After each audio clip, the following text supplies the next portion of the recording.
in the vast emptiness of space, where stars glittered like diamonds scattered across an endless black canvas. Humanity's greatest creation floated silently.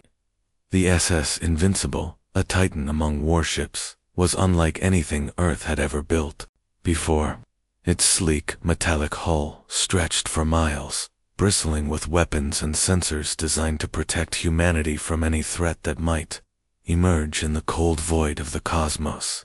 But today, the ship wasn't on a mission of war. It was here to explore, to make contact, and perhaps to forge alliances. Captain Ryan Cole stood on the bridge, his hands clasped behind his back, as he gazed out at the swirling colors of a nearby nebula.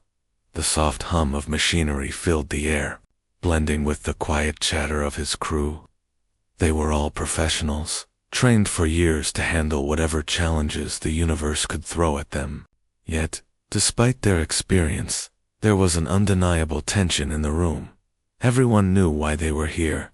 Reports had come in just days ago. Something unusual had been detected in this uncharted star system.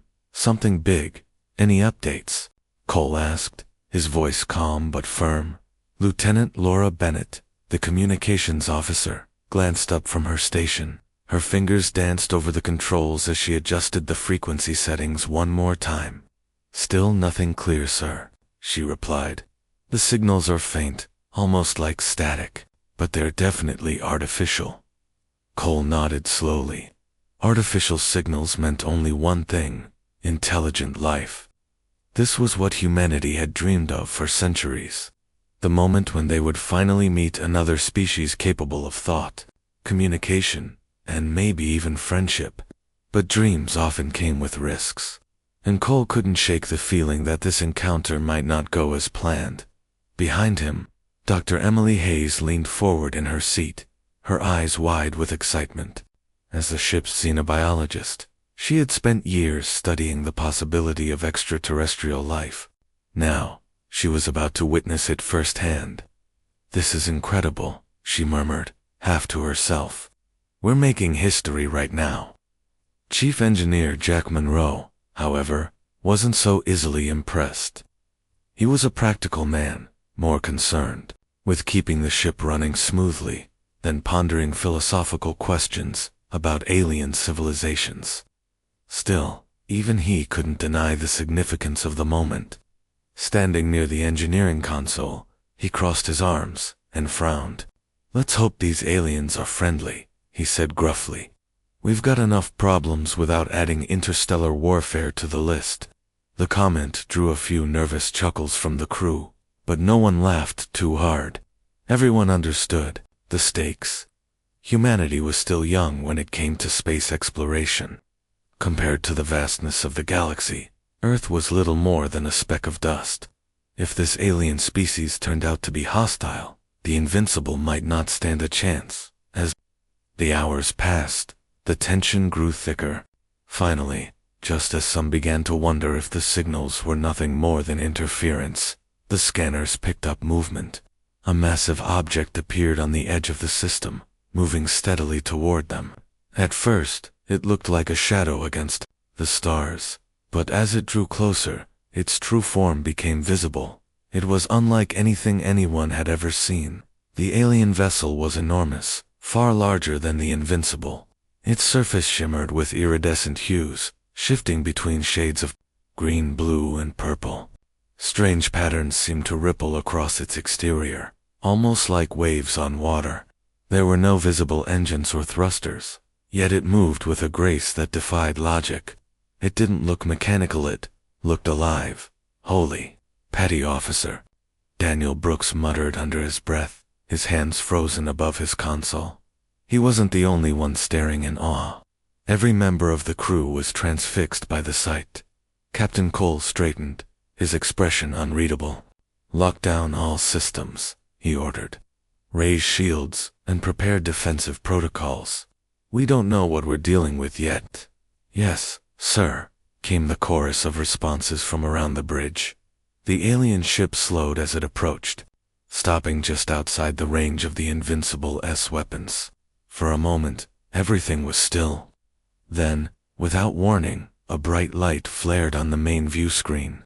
It resolved into a holographic image, a towering figure with elongated limbs and a sleek, insectoid body. Its head was crowned with multiple glowing eyes, each one pulsating softly with light. Despite its alien appearance, there was something undeniably intelligent about it. "I am Kelthur," the figure said, its voice deep and resonant, translated instantly by the ship's AI ambassador of the Zanari Collective. "We mean you no harm." The words sent a ripple of surprise through the crew. Lieutenant Bennett exchanged a glance with Dr. Hayes, who was practically vibrating with excitement. "They speak." Hayes whispered, "This is amazing, Captain." Cole, however, remained cautious.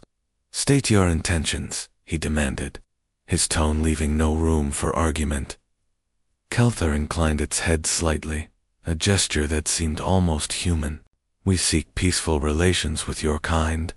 Our people have traveled far to extend our reach into the stars. Perhaps together, we can build a future of mutual prosperity." While the message sounded promising, Cole wasn't ready to lower his guard just yet. He turned to Lieutenant Bennett. "Can you verify the authenticity of this transmission? Could it be some kind of trick?" Bennett hesitated, scanning the data streaming across her screen. I don't think so, sir. The signal matches the patterns we detected earlier, and the language structure is consistent with known forms of communication theory. That doesn't mean it's safe," Chief Engineer Monroe interjected. "Look at the size of that thing.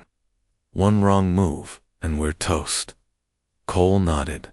"Agreed. Keep all systems on high alert. And someone get Admiral Carter on the line. We need guidance on how to proceed." As orders were relayed, and preparations continued, Dr. Hayes stepped forward. "Sir, may I suggest we respond diplomatically? This could be the opportunity of a lifetime to learn, to share knowledge." "I understand your enthusiasm, Doctor," Cole interrupted gently. "But remember, we're dealing with the unknown. Diplomacy is important, yes, but so is caution." With that, Cole addressed the alien ambassador once again. "We welcome your efforts toward peace," he said carefully. "However, we must ensure the safety of both our peoples. Let us begin with open dialogue." Kelthar's glowing eyes flickered briefly, as though processing the response. Then, it spoke again. "Very well. We are willing to cooperate. Shall we arrange a meeting aboard your vessel?" The question hung in the air, heavy with implications. Meeting face to face would be a bold step, but it also carried significant risks. Cole weighed the options in his mind, knowing that whatever decision he made would shape the course of human history. Finally, he gave a single nod. "Agreed. We will prepare a secure location for negotiations. But let me make one thing clear: if you threaten my crew or my ship, we will respond accordingly." Kelthor bowed its head once more. "Understood. We look forward to working with you." As the hologram faded, the bridge fell silent. The crew exchanged uneasy glances, unsure of what lay ahead. Captain Cole took a deep breath, steeling himself for the challenges to come. Whatever happened next, one thing was certain: humanity's first encounter with an alien civilization was only just beginning. The mood on the SS Invincible shifted noticeably as preparations began for the meeting with the Zanari ambassador. Captain Ryan Cole stood at the center of it all, his calm demeanor masking the storm of thoughts racing through his mind. He had made the decision to allow Kelthur and a small delegation aboard the ship, but he knew the risks were high. Every member of the crew felt the weight of what was about to happen. Humanity's first face-to-face encounter with an alien species could either be the dawn of a new era or the beginning of a disaster. Lieutenant Laura Bennett worked tirelessly at her station, fine-tuning the translation software to ensure smooth communication during the negotiations. She glanced up occasionally at the main view screen, where the massive alien ship loomed like a silent sentinel. Its shimmering surface continued to pulse with soft rhythmic patterns, almost hypnotic in their beauty. Despite her excitement, she couldn't shake the feeling that something wasn't quite right. The signals they had intercepted earlier still bothered her. They were too fragmented, too chaotic, too fully trust. Dr. Emily Hayes, on the other hand, was practically glowing with enthusiasm. As the xenobiologist, she had spent years imagining this moment. Now, she paced back and forth near the conference room, reviewing notes on her tablet and rehearsing questions she hoped to ask the Zenari. "This is it," she said aloud, more to herself than anyone else. "We're about to learn things we've only dreamed of." Chief Engineer Jack Monroe, however, remained skeptical. He stood nearby, arms crossed, watching as technicians reinforced the walls and bulkheads of the designated meeting area. "I don't care how pretty their ship looks," he muttered. "They're still aliens, and aliens don't play by our rules." Cole overheard the comment and turned to him. "That's why we're taking every precaution," he replied firmly. "But remember, Monroe, this isn't just about us. If we handle this right, it could change everything for humanity." Monroe grunted, but didn't argue further. Instead, he focused on inspecting the security measures being put in place. Extra guards had been stationed around the perimeter of the conference room, and surveillance drones hovered silently in the corridors leading to it. No one wanted to take any chances. Meanwhile, Petty Officer Daniel Brooks sat at his console, monitoring the energy readings coming from the alien vessel. His brow furrowed as he noticed something odd, a faint spike in radiation levels whenever the Zenari ship adjusted its position. It wasn't enough to trigger alarms, but it was unusual. Brooks hesitated for a moment before deciding to report it. "Sir," he called out tentatively. Cole walked over, his expression serious. "What is it, Brooks?" "There's something weird going on with their energy signatures," Brooks explained. "Every time they move, there's a small burst of radiation. I can't tell if it's part of their propulsion system or something else entirely." Cole frowned. "Keep tracking it. Let me know if anything changes." He glanced toward the main view screen again, his gaze lingering on the alien ship. There were too many unknowns, and each one felt like another thread pulling at the fragile fabric of trust between the two species. Finally, the moment arrived. A smaller craft detached from the Zenari mothership and glided smoothly toward the Invincible.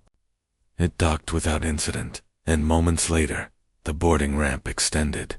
Security Chief Samantha Lewis stood at the head of her team, weapons holstered but ready.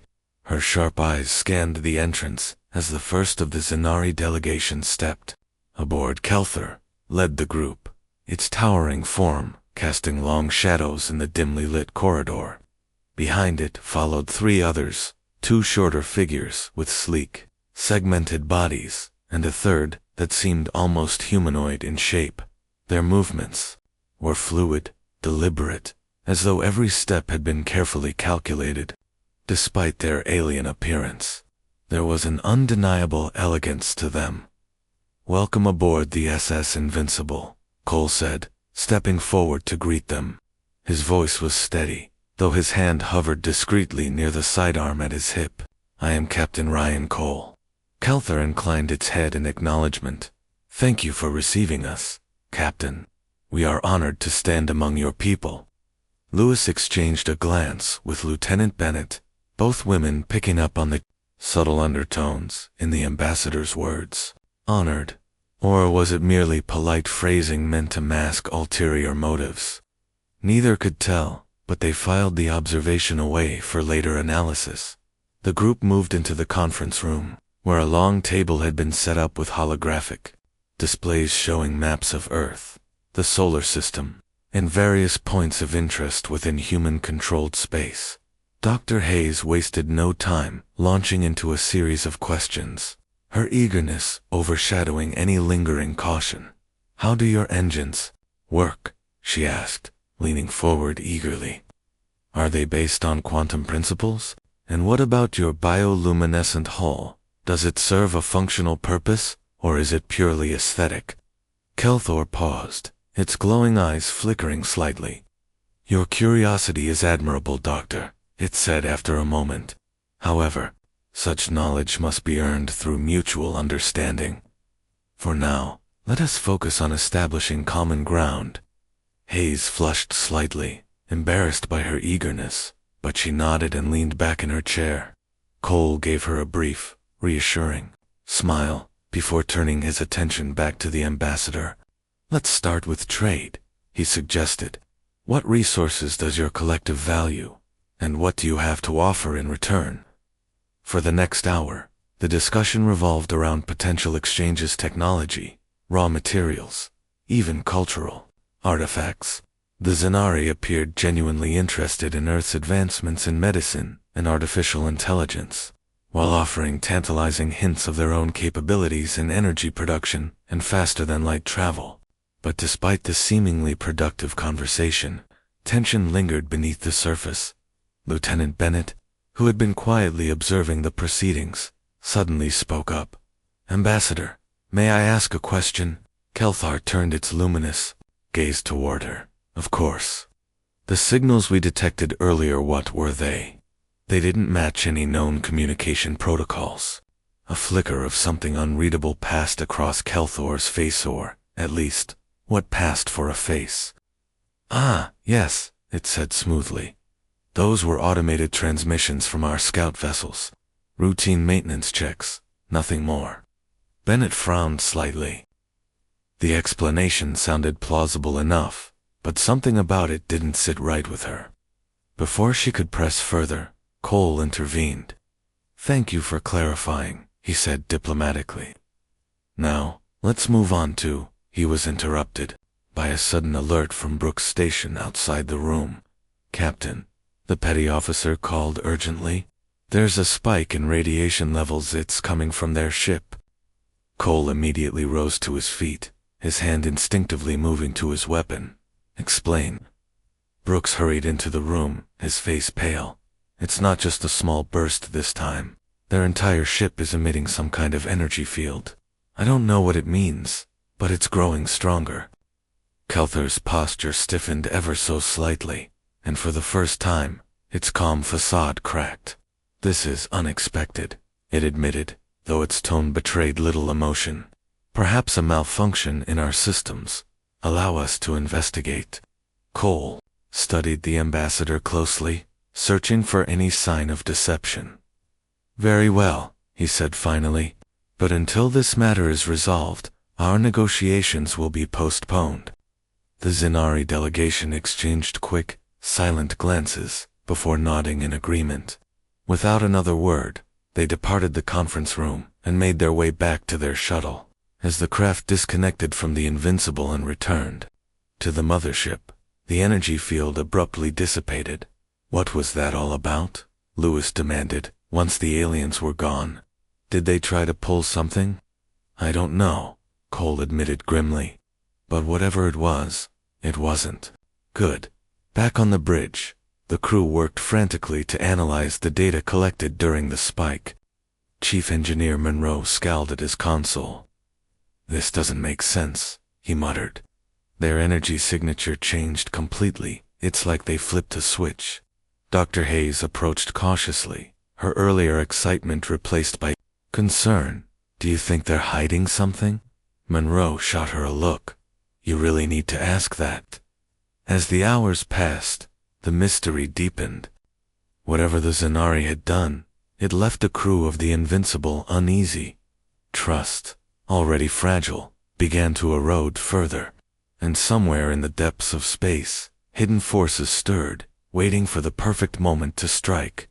Though outwardly calm, Captain Cole couldn't ignore the gnawing sense of unease in his gut. Humanity's first encounter with an alien civilization had started with hope, but now, doubt cast a long shadow over the future. The days following the abrupt end of negotiations were tense aboard the SS Invincible.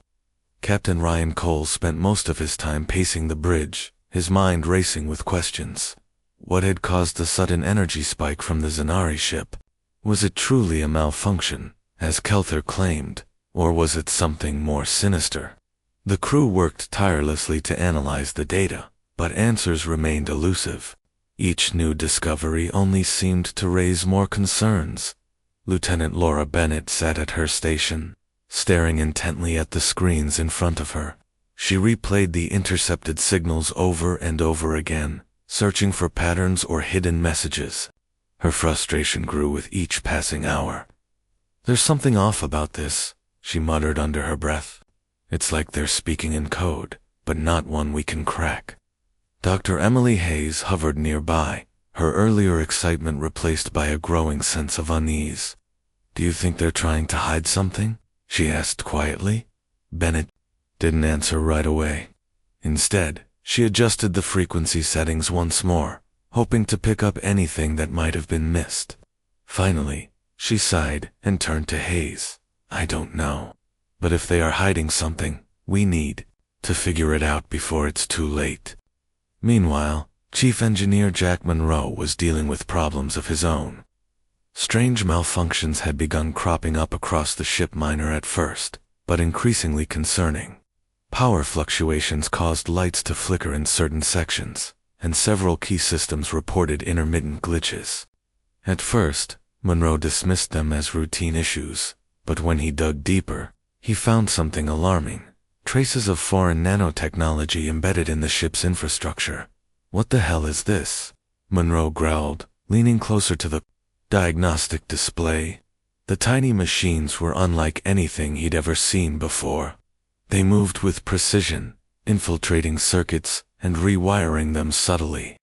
It was as though they were mapping the ship's systems. Learning how everything worked, he immediately alerted Captain Cole, who arrived in the engineering bay within minutes. "Show me?"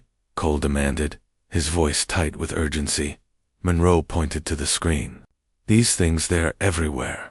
I've isolated a few, but there's no telling how many are still active. If they spread further, they could compromise critical systems." Cole's jaw tightened. "Can you stop them?" "I'm working on it," Monroe replied grimly. "But whoever designed these things knew what they were doing. They're adaptive, smart. We're going to need more time." Time, however, was a luxury they didn't have. The Zenari ship remained stationed outside the Invincible, its shimmering surface pulsating softly as though mocking their efforts. Every attempt to re-establish communication met with vague reassurances from Kelthor, who insisted that their technical issues were being resolved. Yet, despite the ambassador's words, the alien vessel showed no signs of leaving. Petty Officer Daniel Brooks, tasked with monitoring the Zenari ship, noticed something else unusual. Late one night, while reviewing surveillance footage, he spotted movement near the docking bay where the Zenari shuttle had landed earlier. Several figures, clad in sleek armor, slipped through the shadows and disappeared into restricted areas of the ship. His heart raced as he realized what he was seeing. "Security breach," Brooks shouted, activating the ship-wide alarm. Within seconds, the corridors erupted into chaos. Security teams scrambled to intercept the intruders, while engineers worked frantically to seal off compromised sections. Captain Cole arrived on the scene moments later, his expression dark with anger. "Report," he barked. Brooks saluted quickly. "Sir, I caught sight of Zenari soldiers sneaking into restricted zones. They're armed and moving fast." Cole's eyes narrowed. "Armed? Why weren't we informed about this?" Before anyone could answer, Samantha Lewis, the head of security, approached with a grim look on her face. "We've got them cornered in Section D7, near the auxiliary control room. Permission to engage." "Granted," Cole said without hesitation. "But remember, we want answers, not casualties. Bring me one of them alive." Lewis nodded sharply and led her team into action. Gunfire echoed through the narrow passageways as the humans clashed with the Zenari intruders. The aliens fought with surprising skill, their movements fluid and precise. Despite their advanced weaponry, however, they were outnumbered and eventually forced to retreat. When the dust settled, Lewis returned to the bridge with a single Captiva Zenari soldier, restrained by magnetic cuffs. Its segmented body twitched slightly as it glared at the humans surrounding it. Cole stepped forward, his tone icy. "Explain yourselves." The alien remained silent, its glowing eyes fixed on the floor. Dr. Hayes stepped closer cautiously, her curiosity outweighing her fear. "Maybe it doesn't understand us," she suggested. "Then let's make sure it does," Cole replied. Turning to Lieutenant Bennett, he ordered, "Patch in the translator. I want to hear what it has to say." After a moment of adjustment, the device emitted a series of clicks and whirs before translating the alien's response. "We act on orders," the soldier said flatly. "Orders beyond your comprehension." "Whose orders?" Cole pressed. "Kelthor's." The prisoner hesitated, then shook its head. "Not ours alone." The cryptic answer sent a chill through the room. Cole exchanged a glance with Lewis, who tightened her grip on her weapon.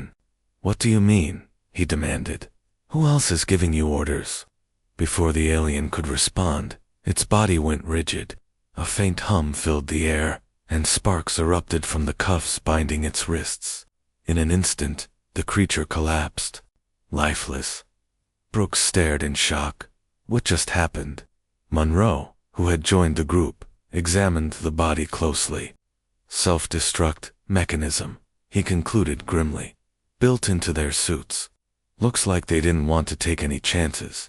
Cole clenched his fists, his frustration boiling over. "Damn it, this keeps getting worse." Despite the setback, the crew refused to give up. Armed with new evidence of the Zenari's duplicity, they redoubled their efforts to uncover the truth. Chief Engineer Monroe worked around the clock to neutralize the nanobots spreading throughout the ship, while Lieutenant Bennett continued analyzing the intercepted signals. Slowly but surely, fragments of information began to emerge. One breakthrough came unexpectedly during a routine inspection of the alien embassy quarters. While searching for additional clues, Petty Officer Brooks stumbled upon a hidden compartment containing a cache of stolen data crystals. He called for backup immediately, and within minutes, Captain Cole and Dr. Hayes arrived to assess the situation. "These belong to us," Hayes said, examining the crystals carefully. "They contain classified files, blueprints for Earth's planetary defenses, schematics for our weapon systems." Cole's expression darkened. "So that's what they were after. They're not here to negotiate. They're gathering intelligence." Hayes nodded grimly. "And if they transmit this information back to their fleet, we'll be sitting ducks," Cole finished for her. He turned to Brooks. "How long until they can send this data?" Brooks checked the crystal's encryption levels. "Not long. Maybe a day, tops." "That gives us two options," Cole said firmly. "Either we destroy their ship before they can send the data, or we find a way to stop them without starting a war." The decision weighed heavily on everyone. Destroying the Zenari ship would eliminate the immediate threat, but it would also shatter any hope of peaceful relations, and potentially provoke retaliation from the rest of their collective. On the other hand, attempting diplomacy now seemed almost impossible. Given the evidence of betrayal, Dr. Hayes spoke up hesitantly. "Captain, there's another possibility. What if Kelthor isn't acting alone? What if someone higher up, in their hierarchy, is pulling the strings?" Cole considered her words carefully. "You're suggesting we try talking to him again?" "It's worth a shot," Hayes replied. "If we confront him directly with what we know, maybe he'll cooperate, or at least give us enough information to protect ourselves." Though skeptical, Cole agreed to give diplomacy one last chance. He ordered Lieutenant Bennett to arrange a meeting with Kelthor, this time with stricter security measures in place. As preparations got underway, tension aboard the Invincible reached a fever pitch. Everyone knew that the next encounter could decide the fate of humanity. When Kelthor finally appeared on the view screen, its usual calm demeanor was noticeably strained. "Captain Cole," it began, its voice tinged with apprehension, "I trust you have reconsidered our offer for cooperation." Cole wasted no time cutting to the chase. Save the pleasantries, Ambassador. We know about your soldiers' activities aboard our ship. We know about the stolen data, and we know about the nanobots you planted in our systems. For a brief moment, Kelthor's composure faltered. Then, with a resigned sigh, it lowered its head. Very well, you leave me no choice, but to speak plainly. My people did not come here seeking peace, not entirely. There are factions within the Zenari Collective who view your species as a threat. They see your rapid technological growth as dangerous, unpredictable. And you? Cole asked sharply. Where do you stand? Kelthor hesitated. I sought to prevent conflict, to open a dialogue, but my influence is limited. Others have taken matters into their own hands, believing they act in the best interest of the collective. Kelthor's glowing. The hours following Kelthor's admission passed in a blur of activity aboard the SS Invincible. Captain Ryan Cole gathered his senior officers in the war room, a dimly lit chamber filled with holographic displays and tactical maps. The air was thick with tension as everyone prepared for what might come next. Trusting the Zenari ambassador felt like stepping onto thin ice, but they had little choice. If Kelthor was telling the truth, and if he could actually help, then humanity might still have a chance to avoid disaster. All right, Cole began, his voice steady, despite the weight of the situation. We know the Zenari ship has stolen data that could compromise Earth's defenses. We also know there are factions within their collective working against us. Our goal is clear. Stop them before they transmit that information back to their fleet. Lieutenant Laura Bennett leaned forward, her fingers tapping nervously on the table. But how do we do that without starting a full-blown war? If we attack their ship, it could escalate into something we can't handle. Dr. Emily Hayes nodded in agreement. And even if Kelthor wants to help, how much can we really rely on him? What if this is all just a trick? Chief Engineer Jack Monroe slammed his fist on the table, drawing startled glances from the others. Enough guessing games, he snapped. We've got nanobots crawling through our systems, spies sneaking around our ship, and now an alien ambassador who says he's on our side but won't lift a finger unless we beg him. Enough is enough. Cole held up a hand to silence the growing argument. I get it, we're walking a tightrope here, but panicking won't solve anything. We need a plan, and we need it now. Petty Officer Daniel Brooks, who had been quietly observing the discussion, finally spoke up. Sir, what about disabling their ship instead of destroying it? If we can cut off their communications or propulsion, we might buy ourselves some time. The idea sparked interest among the group. Cole turned to Monroe. Is that possible? Could we disable their systems without blowing them out of the sky? Monroe rubbed his chin thoughtfully. It depends on how their tech works. From what I've seen, their energy signatures are tied to everything. They use the same field for power, shields, and propulsion. If we hit it hard enough in the right spot, we might be able to knock them offline temporarily. But hitting it hard enough sounds risky. Lieutenant Bennett interjected. What if we miss? Or worse, what if they retaliate? That's why we'll need precision, Cole said firmly. Brooks, work with Monroe to pinpoint the exact location of their main power core. Once we have that, we'll launch a targeted EMP strike. It should fry their systems long enough for us to act. Security Chief Samantha Lewis raised an eyebrow. And what exactly will we be doing while their ship is disabled? We move in, Cole replied. If Kelthor is serious about helping heal, give us intel on where the stolen data is stored. We send in a strike team to retrieve it and make sure it never leaves their ship. The plan was risky, but it offered the best chance of success without escalating into outright warfare. Everyone knew the stakes. Failure meant not only the loss of vital secrets, but also the potential destruction of Earth itself. With no other options on the table, Cole gave the order to proceed. Preparations moved quickly. Monroe and Brooks worked tirelessly in engineering, fine-tuning the experimental EMP device. Meanwhile, Lewis assembled a small but highly skilled strike team, led by Lieutenant Bennett and Petty Officer Brooks. Their mission was straightforward yet perilous: infiltrate the Zanari ship, locate the stolen data, and return safely, all while avoiding detection. As the countdown began, Calther contacted the Invincible once more. His holographic form appeared on the bridge, its glowing eyes betraying a mix of anxiety and determination. "Captain Cole," he said solemnly, "I have done as you asked.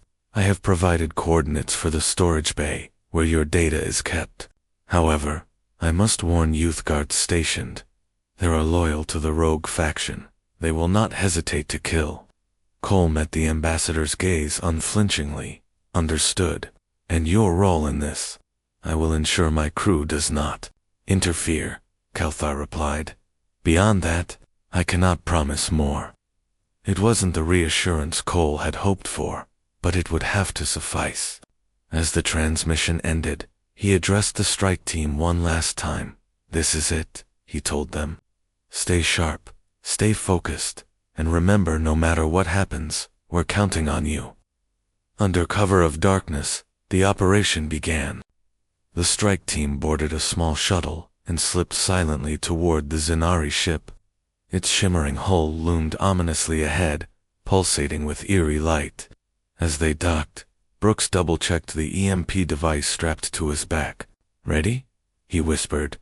Bennett nodded, her weapon drawn. "Let's do this." The moment they stepped inside, the oppressive atmosphere of the alien vessel hit them like a wall. The corridors were alive with movement bioluminescent patterns, shifted across the walls, casting strange shadows that danced in the low light. Automated drones patrolled the halls, their mechanical hum blending with the faint sound of footsteps echoing in the distance.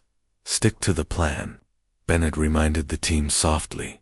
"We go straight to the storage bay. No detours, navigating." The labyrinthine passages proved challenging, but Brooks' knowledge of the ship's layout kept them on track. Along the way, they encountered several groups of Zainari soldiers. Each time, the team relied on stealth and quick reflexes to slip past unnoticed. Tension mounted with every close call, but they pressed on, driven by the urgency of their mission. Finally, they reached the storage bay. Heavy doors slid open with a soft hiss, revealing rows of sleek, alien machinery. In the center of the room stood a glowing console surrounded by armed guards. Brooks froze for a split second, then signaled for the team to take positions. "On my mark," he whispered, with practiced precision. The strike team sprang into action. Shots rang out as they engaged the guards, their movements swift and coordinated. The Zanari fought back fiercely, but the humans' element of surprise gave them the upper hand. Within moments, the guards were neutralized, leaving the path to the console clear. Brooks rushed to the terminal, his fingers flying over the controls as he attempted to access the stolen data. Come on," he muttered under his breath. The interface was unlike anything he'd ever seen, a swirling mass of symbols and colors that defied logic. Beside him, Bennett kept watch, her weapon trained on the doorway. "You've got 30 seconds, she warned. "I'm trying." Brooks shot back, sweat dripping down his face. Just as the timer ticked dangerously low, the screen flashed green. "Got it?" Before they could celebrate, however, alarms blared throughout the ship. Red lights pulsed overhead, bathing the room in an ominous glow. "They know we're here," Bennett shouted. "Move." The team bolted for the exit, clutching the recovered data crystals tightly. Behind them, reinforcements poured into the corridor, cutting off their escape route. Trapped, Brooks glanced at Bennett. EMP now. Without hesitation, Brooks activated the device on his back. A burst of electromagnetic energy surged outward, engulfing the area in a blinding flash. When the light faded, the Zanari soldiers lay unconscious, their weapons rendered useless. The team seized the opportunity to break free. Racing back toward the shuttle. Back on the Invincible, chaos erupted as the EMP struck the Zanari ship. Its shimmering surface flickered violently, before going dark, adrift in space. On the bridge, Cole watched anxiously as reports streamed in. "Status?" he demanded. "They're down," Monroe confirmed. "Shields are offline. Propulsion is dead. We've got maybe 10 minutes before they reboot." "And the strike team?" Cole asked. "They're en route," Lewis replied, relief evident in her voice. "They've got the data." Moments later, the shuttle docked, and the strike team staggered aboard, battered, but alive. Brooks handed the data crystals to Hayes, who immediately began analyzing them.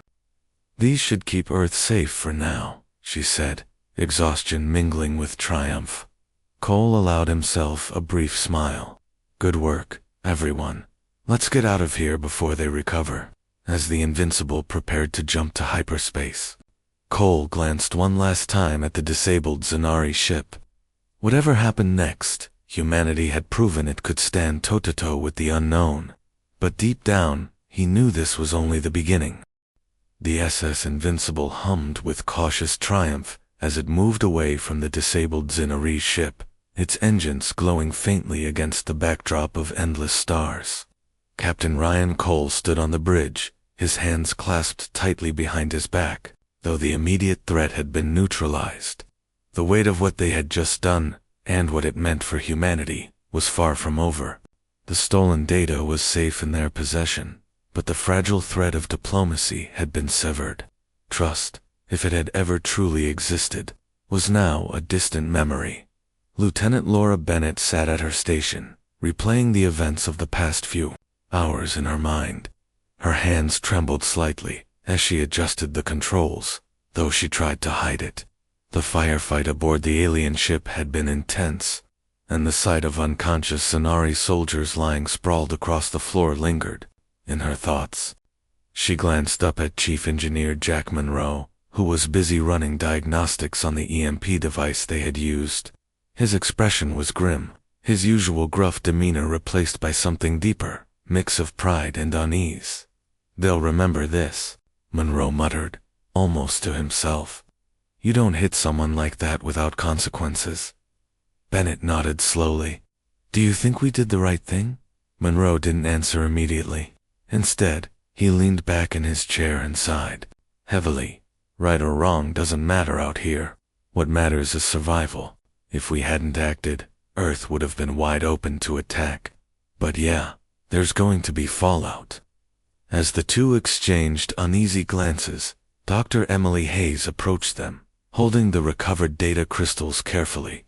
Her face was pale, but determined. "I've started decrypting these," she said, her voice quiet. "From what I can tell, the information is even worse than we thought. Not only do they have detailed schematics of our planetary defenses, but they've also mapped out potential weak points in our infrastructure." Cole turned sharply at her words. "Weak points? What kind of weak points?" Hayes hesitated before responding. "Power grids, communication hubs, major cities. Anything that could cripple us if targeted properly. Whoever orchestrated this knew exactly what they were looking for." The room fell silent as the implications sank in. Humanity's technological advancements, once a source of pride, now felt like a double-edged sword. Their rapid progress had made them vulnerable.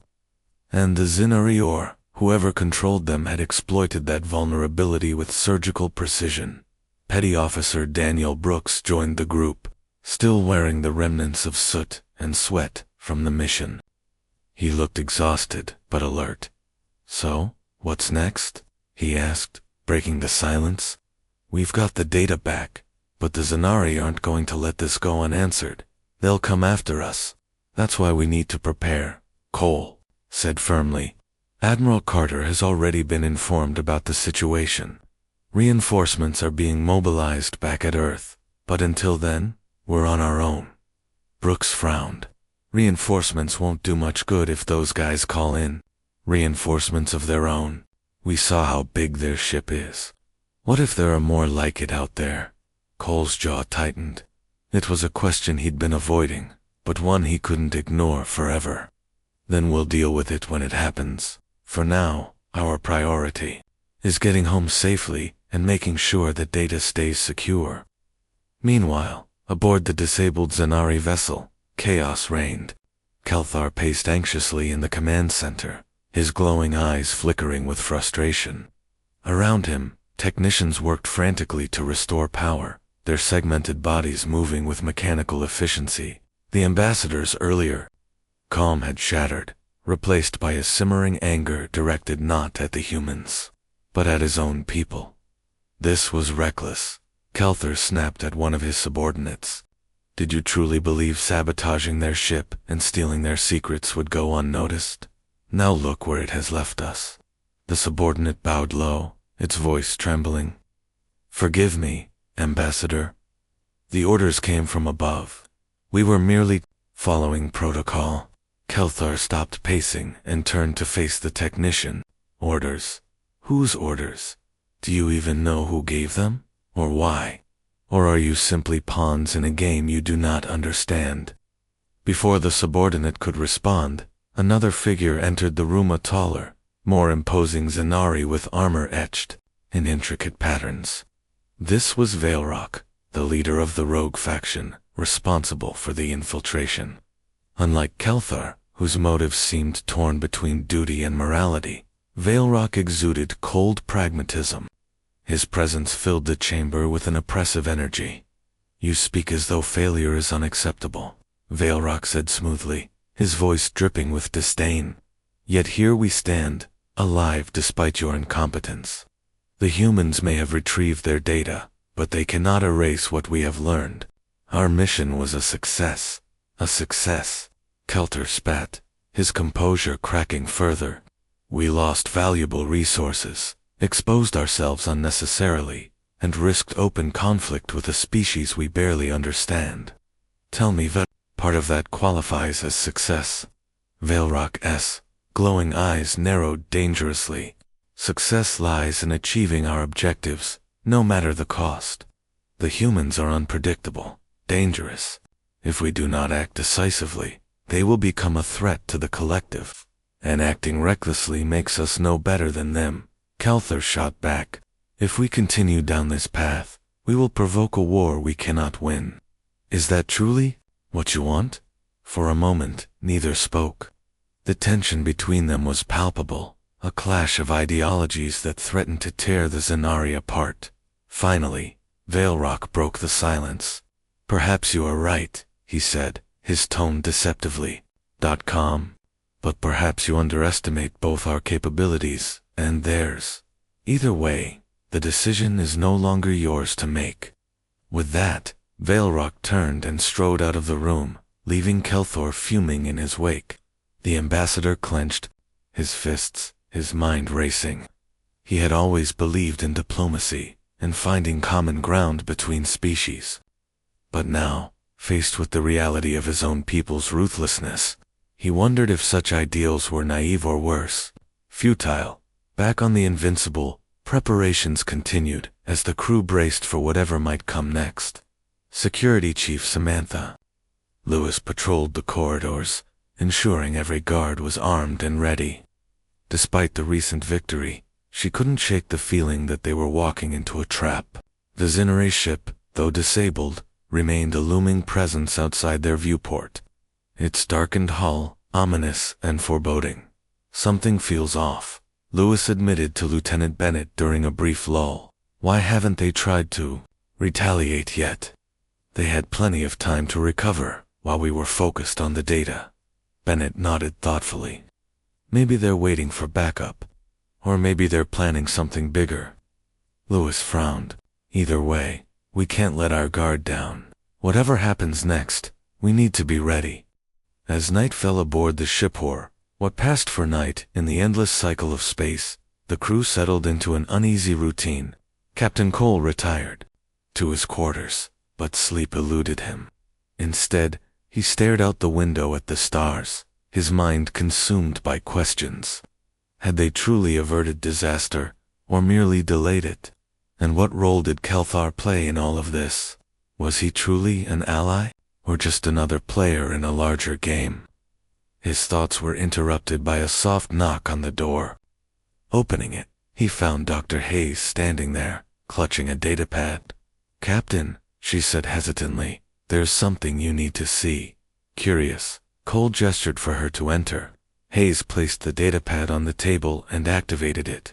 A series of encrypted messages appeared on the screen, intercepted earlier during their scans of the Zenari ship.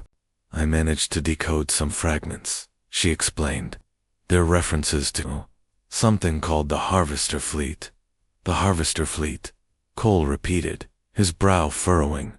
"What is that?" "I'm not entirely sure," Hayes admitted. "But based on context, it sounds like a massive invasion force, one that's currently en route to Earth." The blood drained from Cole's face. "How long do we have?" Hayes hesitated, her voice barely above a whisper. "Days, maybe less." Cole sank into his chair, the enormity of the situation hitting him like a tidal wave. Everything they had done, the risks they had taken, the sacrifices they had made, was all leading up to this. Humanity wasn't just facing betrayal, it was facing extinction. "We need to warn Earth," he said finally, his voice steady despite the storm inside him. "And we need to find a way to stop them." Hayes nodded, her expression resolute. "We'll figure it out, sir. We have to."